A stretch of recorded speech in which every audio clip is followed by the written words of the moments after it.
À ce que disait Jacob, on peut utiliser la distinction faite par l'historien Moses Finlay, qui a pas mal travaillé sur la démocratie athénienne,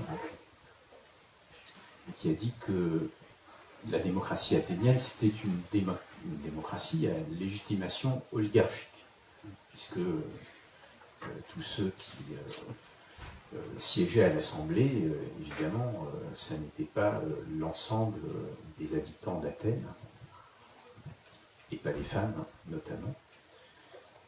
Alors que notre démocratie à nous, c'est une oligarchie à légitimation démocratique. Puisqu'effectivement, n'importe qui peut, en droit, postuler pour être élu, pour gouverner, pour siéger au Parlement, etc. Il reste à construire une démocratie qui soit véritablement démocratique sur tous les plans, et qui soit débarrassée de tout élément oligarchique. Et ça, c'est un chantier qu'il reste sans doute à faire, qui est souhaitable, pour faire une articulation avec la question de l'identité. On pourrait dire que l'identité, c'est quelque chose qui est toujours en procès. On ne peut pas considérer l'identité comme quelque chose qui serait fixé dans une essence de manière définitive, et qu'il s'agirait, si on la sent en déperdition, qu'il s'agirait de retrouver à tout prix le genre de processus que décrivait Jacob. On peut imaginer l'expérience de pensée suivante. Imaginons que depuis le début des années 90, la construction européenne ait évolué d'une manière totalement différente de celle que nous avons observée, qu'elle ait permis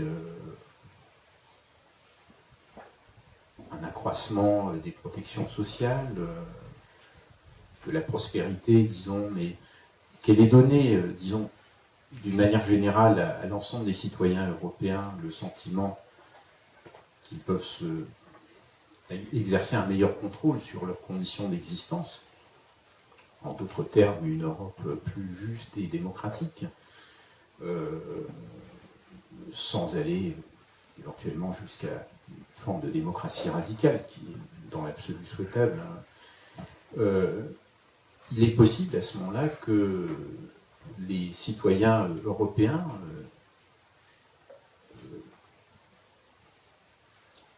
aient eu le sentiment, ou auraient pu avoir le sentiment à cette occasion que ça a un sens d'être européen, que ça vaut le coup d'être européen, et du coup on aurait pu assister à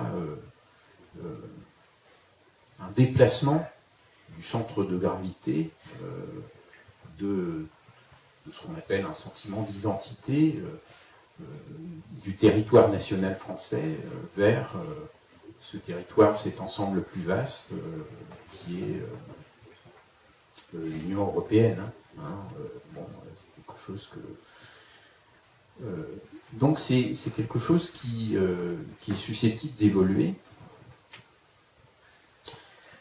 Et lorsque l'on pense que ça n'évolue pas, lorsque l'on pense que cette identité, sous forme nationale ou autre, elle est fixée définitivement, on peut y voir sans doute la nostalgie de la communauté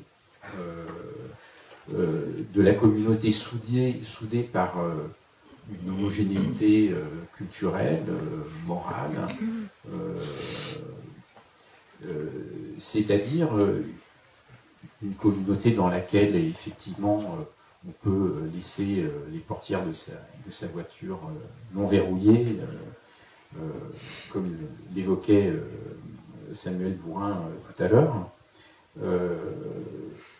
Mais cette communauté-là, qui est, semble-t-il, bien installée dans son identité, assurée de son identité, c'est une communauté qui est infrapolitique.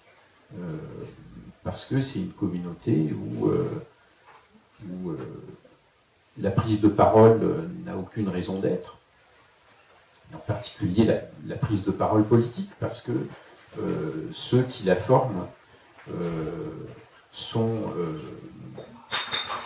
soudés entre eux de manière naturelle. Les règles en fonction desquelles ils vivent sont des règles qui semblent s'imposer depuis la nuit des temps. Et c'est tout l'opposé d'une communauté, d'une société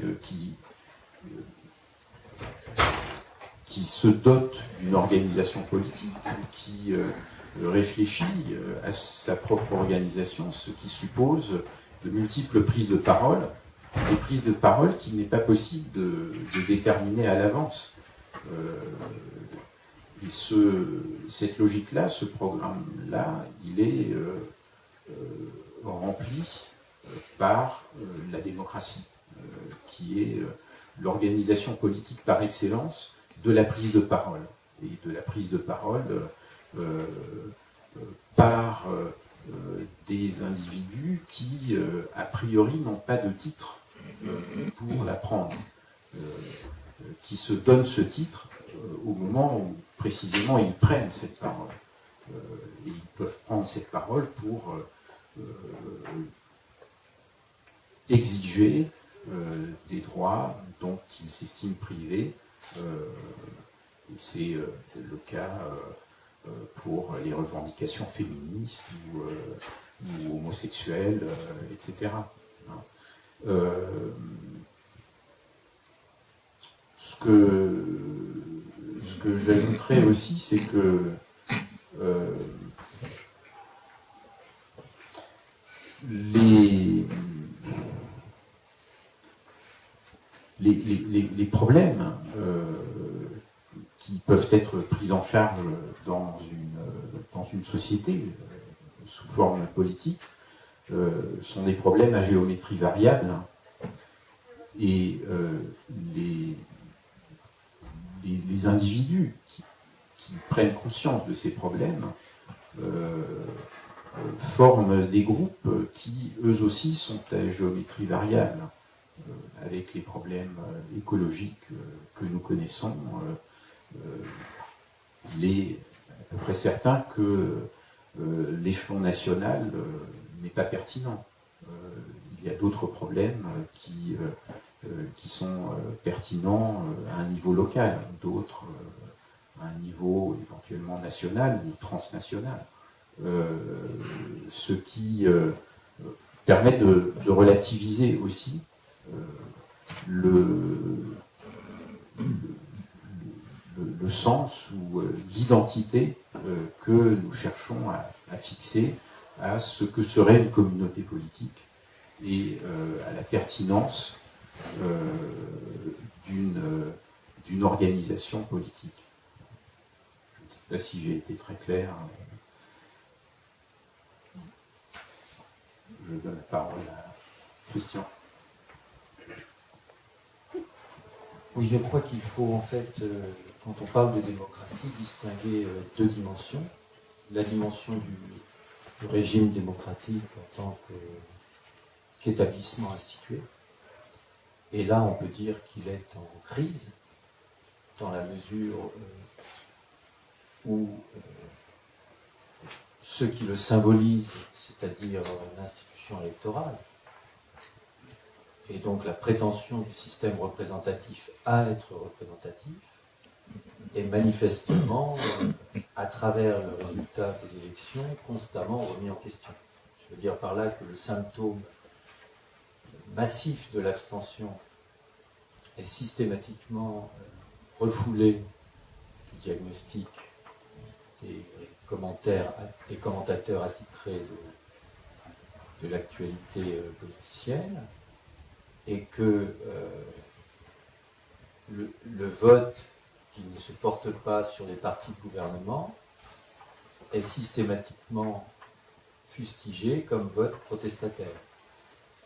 De telle sorte qu'on met la dite extrême droite et on va dire la gauche radicale, pour pas utiliser le même terme d'extrême et faciliter la confusion des genres, sont mis dans le même sac d'une simple réactivité à quelque chose qui serait normal, c'est-à-dire la politique gouvernementale telle qu'elle est menée depuis un certain nombre d'années, on va dire, pour être plus flou.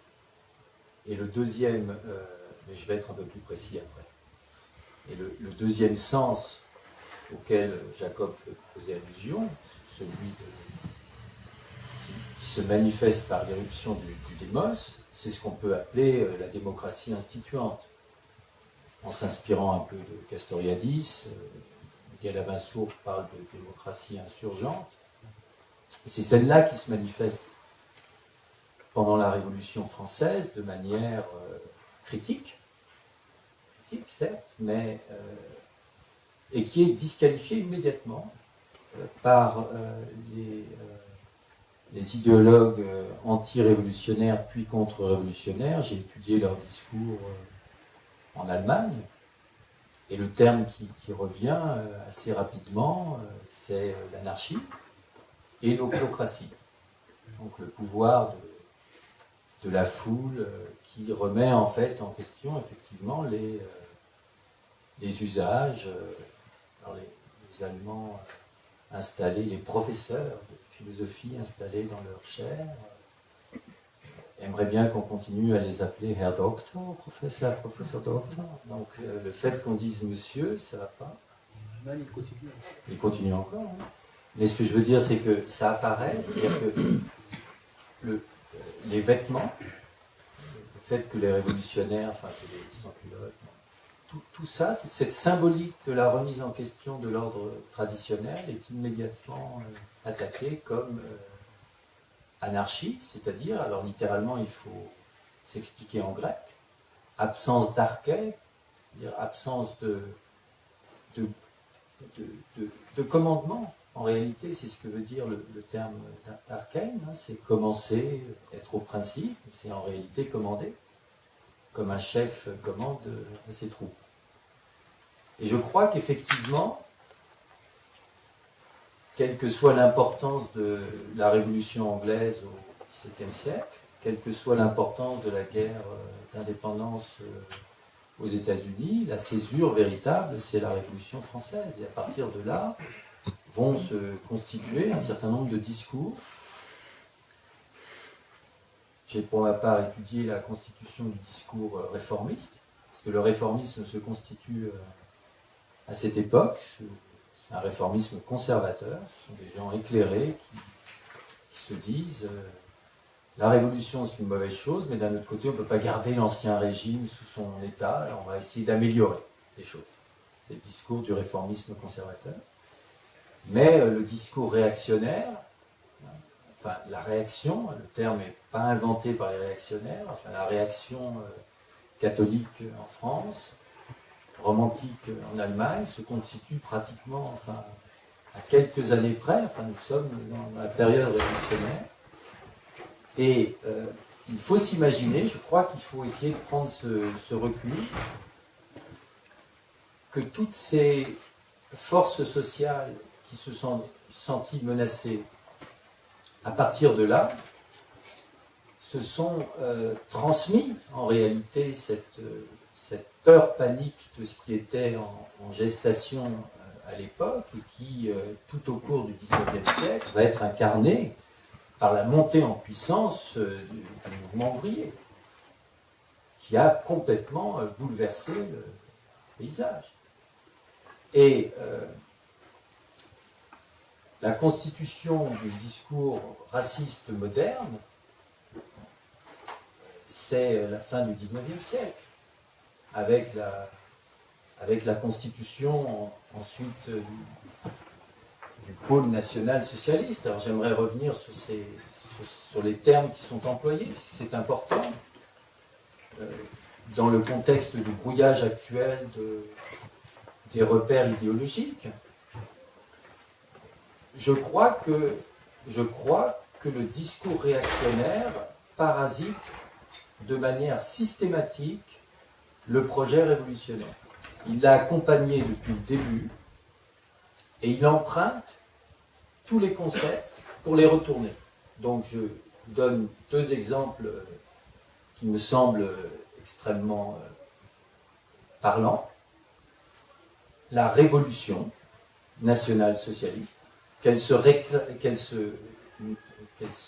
revendique comme la révolution nationale de Pétain, qu'elle se revendique comme révolution, c'est déjà un véritable problème. Que le discours contre-révolutionnaire se prétende révolutionnaire. Bon. Que le NSDAP se prétende parti ouvrier et se revendique national-socialiste. Bon, là aussi. Et enfin, je crois que c'est important, je ne termine pas par hasard sur ce dernier exemple, puisqu'il est au cœur de la stratégie du Front National, que Pétain revendique la révolution nationale. Enfin, le national, la nation est républicaine. Ce n'est pas un concept réactionnaire. C'est une captation nationaliste. Bon, pour être plus clair, puisque le terme völkisch allemand est difficile à traduire, moi je propose de le traduire par national-raciste, c'est-à-dire qu'il y a à la fois la dimension nationaliste, mais avec toute cette force d'exclusion raciste. Donc le concept de nation est complètement perturbé. Alors je crois que nous sommes actuellement dans une mauvaise passe depuis un nouveau tournant. J'ai l'impression que on peut symboliquement dire que ça s'est passé autour de la chute du mur de Berlin. Je dirais que lorsque j'avais 20 ans, la question sociale se posait encore. Nous croyions dans la phase post-mai 68, les héritiers du projet d'émancipation sociopolitique porté par le mouvement ouvrier, et on croyait qu'on était dans une phase d'ascension. Alors que depuis 89, je crois qu'il y a eu un retournement de conjoncture complet, dont on ne s'est pas rendu compte immédiatement, parce que les gens qui, je dirais à gauche, étaient clairs par rapport au stalinisme, n'auraient jamais pu imaginer que l'effondrement du bloc de l'Est signifie la perte de l'espoir que le projet utopique dont on parlait tout à l'heure fasse encore sens à notre époque. Alors, je me permets de signaler quand même que autour de Cuba et en Amérique latine, les choses n'ont pas été perçues du tout de la même manière. Ils ont compris, eux, qu'ils étaient directement livrés à l'impérialisme yankee, pour reprendre les termes qu'ils utilisent, et donc qu'ils allaient se retrouver en réalité en déperdition d'énergie, bon, enfin comme si la conjoncture se retournait. Alors, j'ai vécu avec beaucoup d'irritation, et je vis encore avec beaucoup d'irritation, le fait que, parce que c'est à peu près à cette époque, je regardais ce matin,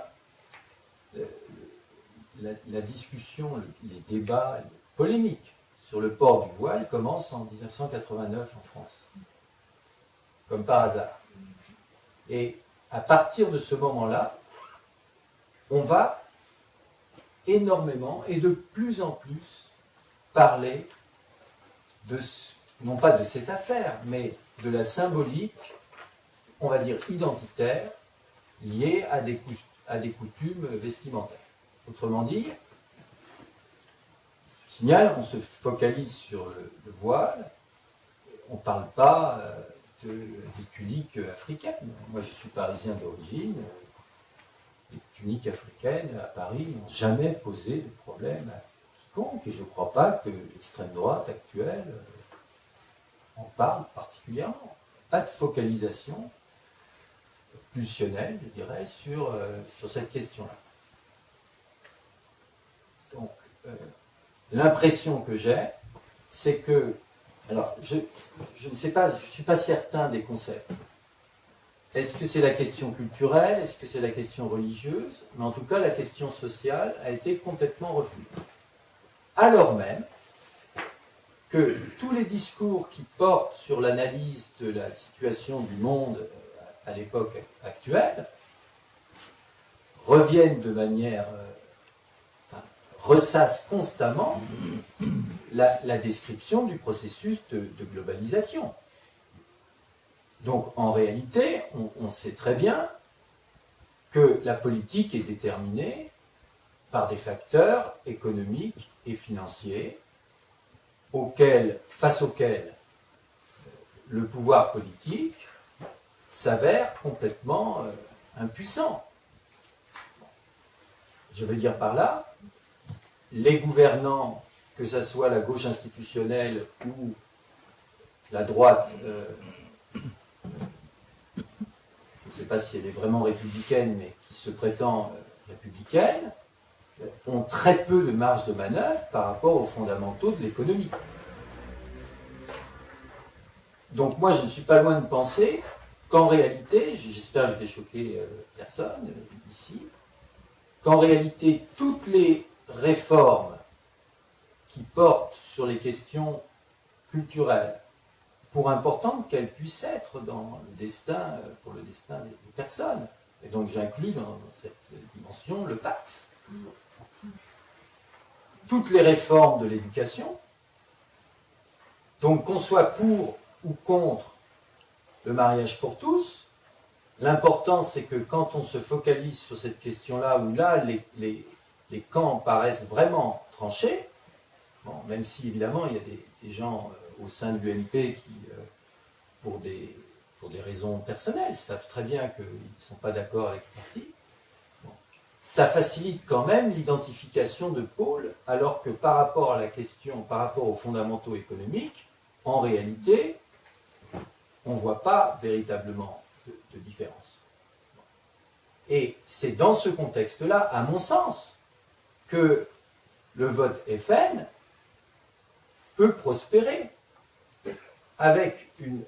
Je le racontais tout à l'heure, j'ai été quand même effaré d'entendre Marine Le Pen au soir des municipales tenir un discours qui, si on ne savait pas qui elle est, donc si on ne décryptait pas la stratégie de récupération du discours de la gauche radicale, semble être un discours de gauche.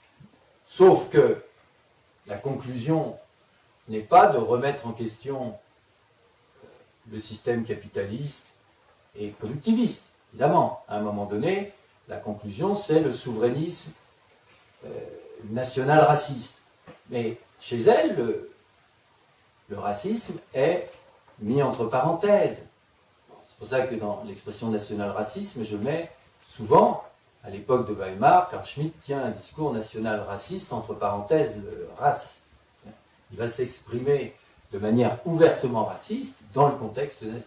Je crois que nous sommes exactement dans ce type de stratégie du FN, qui est pernicieuse évidemment, parce que le racisme du père a été mis entre parenthèses par la fille, la stratégie de dédiabolisation est menée de manière systématique, et on se retrouve dans une position, je dirais, réactive au sens nietzschéen du terme. C'est-à-dire que nous paraissons être des gens qui éprouvons une sorte de ressentiment envers, qui avons besoin de dénoncer l'extrême droite. On est acculé à un discours de dénonciation de l'extrême droite comme fasciste, qui ne peut pas porter auprès de l'électorat FN.